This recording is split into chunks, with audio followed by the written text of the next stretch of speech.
Olá, boa noite. No Palavra Cruzada de hoje vamos falar sobre o mercado de trabalho. Mesmo com um momento difícil na economia mundial, no Brasil vivemos o que os especialistas chamam de pleno emprego. Ou seja, sobram vagas, mas faltam candidatos qualificados para preenchê-las. Mas como resolver esse problema? Como ter sucesso no mercado de trabalho? Quem vai nos ajudar a responder essa pergunta é a consultora em carreiras, Soraya Gervásio. Seja bem-vinda ao nosso programa. Então, esse momento difícil, parece complicado explicar para as pessoas que estão desempregadas que está sobrando vaga, para o nosso telespectador, ele está preocupado. Onde está esse problema especificamente? Falta de competência. O Brasil investiu pouco na educação profissional, especialmente nos cursos técnicos. E agora nós estamos com uma economia mais aquecida que o restante do planeta, uma demanda muito grande por bons profissionais e não fizemos esse investimento. E as pessoas ainda acham que são as empresas que têm que pagar a educação delas. Ou é o governo ou é a empresa. E não tem mais isso. O governo não investiu, a empresa está sem dinheiro, então é ele que tem que partir para o seu desenvolvimento. Quer saber como que você pode partir para esse desenvolvimento? Não saia daí porque o Palavra Cruzada está no ar.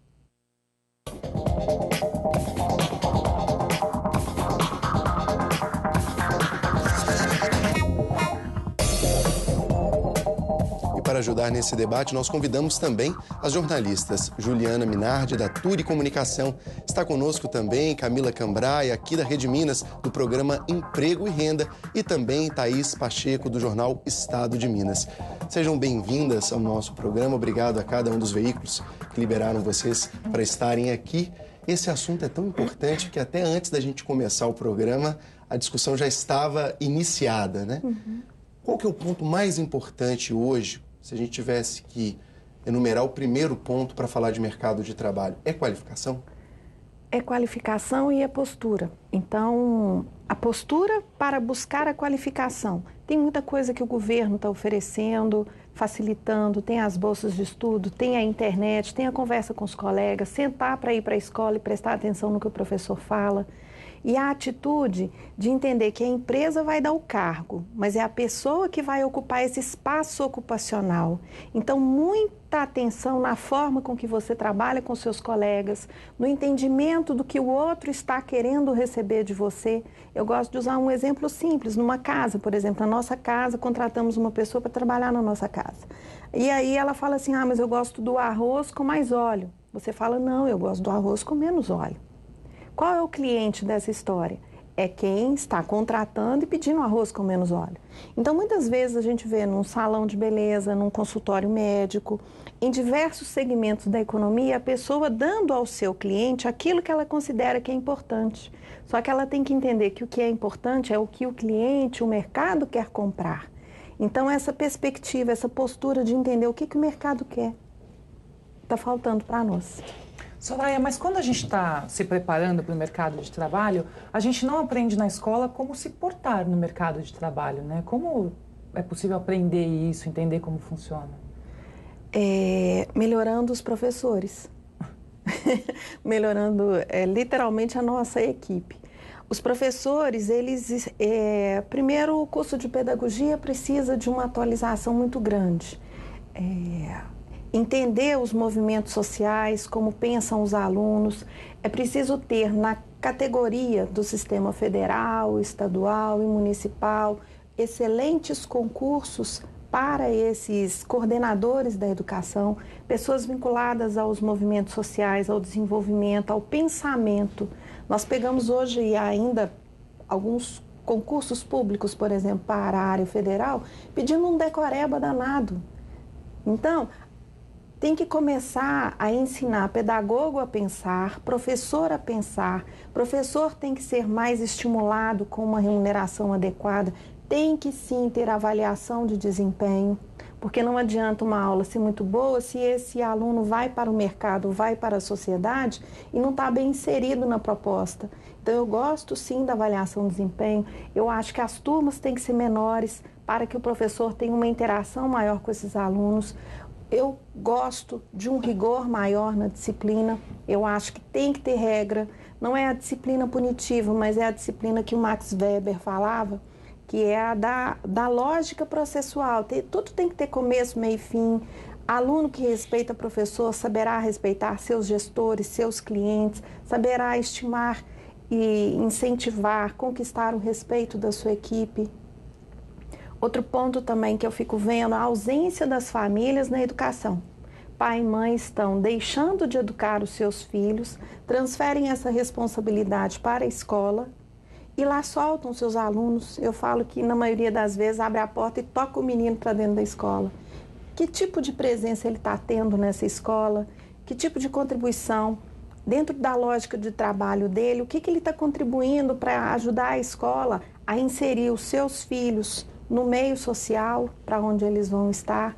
Então, eu acho assim que é um trabalho conjunto de muitas forças, mas começando pela turma de pedagogia. Soraya, a gente como jornalista, às vezes a gente observa que a área de pesquisa em relação ao mercado de trabalho, ou seja, a base de dados mesmo, nacional, às vezes ela é um pouco dispersa. Como é que você avalia essa questão do cenário de pesquisa voltado para o mercado de trabalho? Muito triste.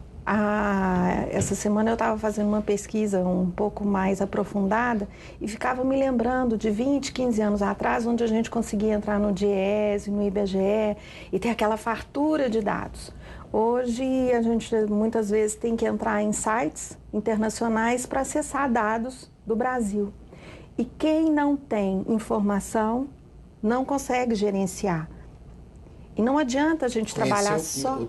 O problema já é metade da sua solução, né? Com certeza, porque às vezes a gente fica assim, eu estou sentindo que tem um problema ali.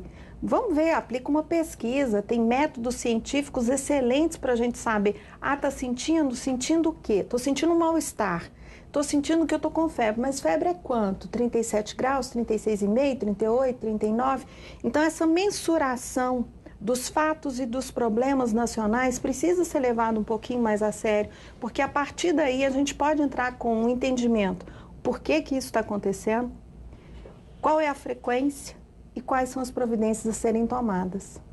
Então, monitoramento e controle nos falta. Soraya, a gente estava falando há pouco, com a pergunta da Thaís a respeito da postura mesmo do funcionário. Você estava falando a respeito dele, atender bem o cliente, enfim. Mas a gente vê empresas, no comércio, em vários setores, que a preparação dos gestores talvez seja um pouco defasada também, né? Muito. E de que maneira que esses gestores poderiam se preparar melhor, talvez enxergar a própria postura enquanto líder, para que a equipe possa ter um atendimento melhor e que isso resulte num produto de mais qualidade. O Instituto Gallup soltou uma pesquisa, já deve ter uns 5 anos mais ou menos, e esse dado piorou. Mas quando ele soltou a pesquisa, confirmou-se que mais de 75% dos pedidos de demissão são relativos à dificuldade do funcionário em relação ao seu gestor. A maioria dos gestores ainda acha que ou tem que ser o amigo ou tem que ser meio tirano. Ainda está nesse extremo. Ele tem que entender que o papel dele é muito de planejar, ajudar a equipe a entender qual é o processo daquela atividade, fazer matriz de responsabilidades, ou seja, uma grande tabela explicando quem vai fazer o que e como. Em caso de dúvidas, a quem recorrer. Ele tem que ficar à disposição para poder orientar essas pessoas, para esclarecer para essas pessoas quais são os pontos de gerenciamento de riscos que a gente chama em projetos. Quais são os pontos onde vamos ter que prestar mais atenção, porque ali pode ser que haja um problema. Ficar à disposição para acompanhar, elogiar sempre a equipe com um destaque ao sujeito de forma mais pública, criticar no particular.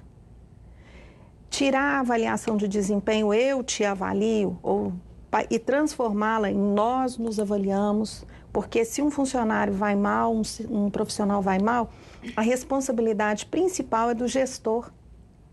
Porque não tem funcionário difícil. O que tem é técnica de liderança e gestão mal feita.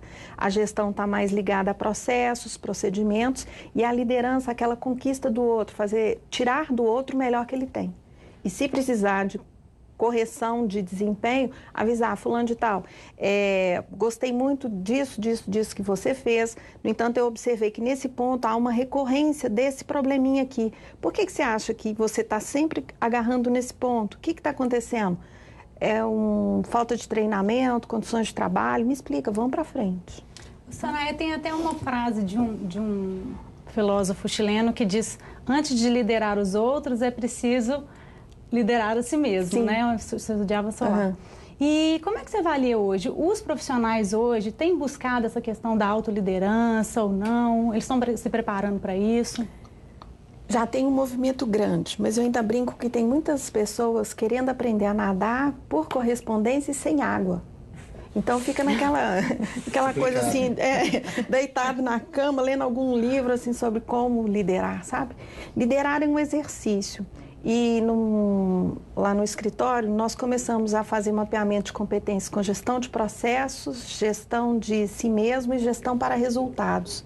E aí, durante as pesquisas, compilando todos os dados dos mapeamentos, nós descobrimos que os melhores líderes eram aqueles que tinham uma automotivação, tinham disciplina, bom autoconhecimento, tinham uma certa espiritualidade.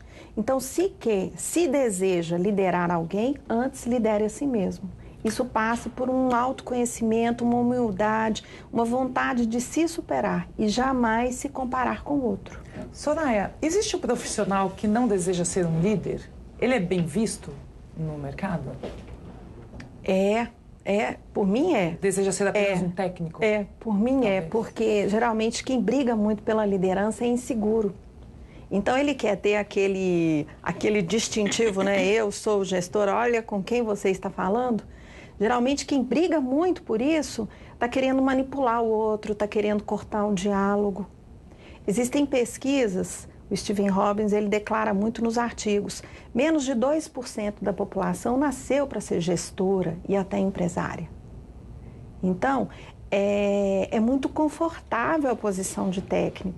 Mas há uma pressão muito forte no mercado, né, para ir para frente.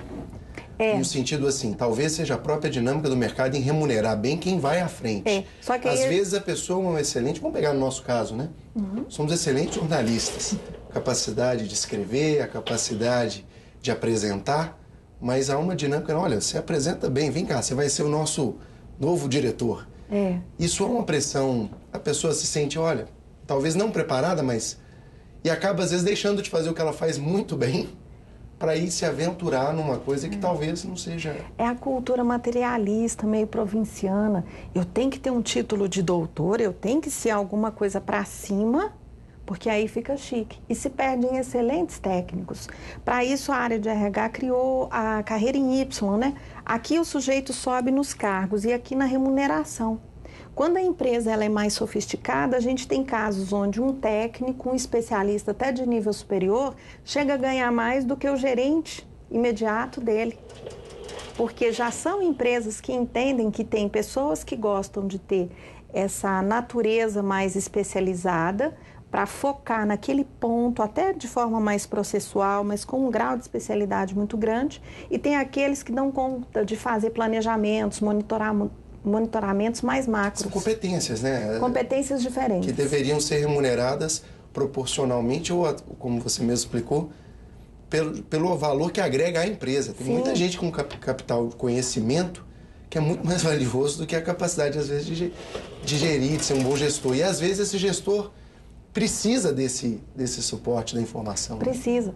E um contraponto, quem está muito adiantado nisso é a esfera federal. Nós temos vários cargos, vários setores, departamentos e diretorias, onde um especialista, ele é muito bem respeitado em detrimento de um gerente. Não é que o gerente ganha menos que o mercado, mas aquela inteligência, aquele capital intelectual que o especialista traz para o serviço é extremamente bem valorizado. Receita Federal, Banco Central e outras unidades aí, muito bons. Eu conheço alguns assim, alguns planos muito especiais. E para isso na carreira, pessoa, como é que ela coloca no seu planejamento de carreira essa visão sobre a ótica que a Thaís colocou? Ou seja, se ela está num momento, ela vive, nosso telespectador pode estar pensando, comigo, realmente há uma pressão, eu quero ir para frente, mas ao mesmo tempo eu preferia desenvolver melhor uma outra competência ou uma habilidade técnica. Como é que ele se posiciona? Qual a postura desse profissional que quer indicar para o chefe o seguinte, me valoriza, mas não me leva para frente? Quanto mais escolaridade o sujeito tem, mais vaidoso ele é. Então, quando a gente pega um sujeito que está aí com curso superior, ele às vezes fica meio seduzido pelo status do cargo. Quanto mais simples é o sujeito, tipo um operário de fábrica, ou um técnico administrativo, um analista administrativo, que não tem tanta essa vaidade, eles às vezes conversam comigo, que eu já tive, né, por força da profissão, falar, se o fulano de tal, se eu podia assumir esse cargo de coordenação, eu falei, ô dona, a senhora tem uma cara muito boazinha, mas me explica uma coisa. Eu almoço e janto com meus colegas. Se eu precisar de ajuda lá em casa, é só eu chamar uns que vão. E a senhora está me pedindo para ficar falando coisa ruim deles para o diretor. Tem que trabalhar mais do que eu já trabalho. E se alguma coisa der errado, eu posso até ser preso? Para que eu quero isso? Entendeu? Então, assim, gente mais simples, eu acho que é menos desprovido de vaidade. Então, eu acho que nessa turma, a sinceridade e a inteligência emocional, seguindo a tradição dos anos, é mais alta do que do pessoal mais sofisticado intelectualmente. Então, essa questão de querer ser líder, gostei da sua... Vaidade pura. Às vezes é aquela analogia de que aquele que não se sente, está pronto. Quem se sente demais, nem sempre. É isso mesmo. Eu faço, às vezes, algumas dinâmicas nos cursos de gestão de projetos. É um curso de pós-graduação. E na hora de fazer o teatro, eu falo assim, quem quer ser o gerente de projetos e quem quer ser um executivo? A grande maioria vai e pede o cargo de gestão de projetos. Eu quero ser o gestor de projetos. Eu falo, já começou mal. Vocês já estão querendo começar com um volume de atribuições muito mais alto que a remuneração. E então, com o tempo, eles já sabem, eu quero ficar como executivo. Ser gerente é muito difícil, ser líder de equipe, ser diretor. Existe aí um conjunto de competências que as pessoas têm que desenvolver em profundidade, não só as competências técnicas, específicas de todas as áreas de conhecimento, mas, acima de tudo, um equilíbrio emocional, um bom caratismo. E nem todo mundo está com interesse de se apresentar da melhor forma, não. Complicado. Nós vamos fazer um breve intervalo, nós estamos conversando sobre o mercado de trabalho, a sua carreira, como ter sucesso no mercado de trabalho. Nós estamos recebendo aqui no nosso estúdio Soraya Gervásio, que é consultora em carreiras. Uma consultoria para você aí de casa. Não saia daí, nosso intervalo é bem rapidinho, nós voltamos já já.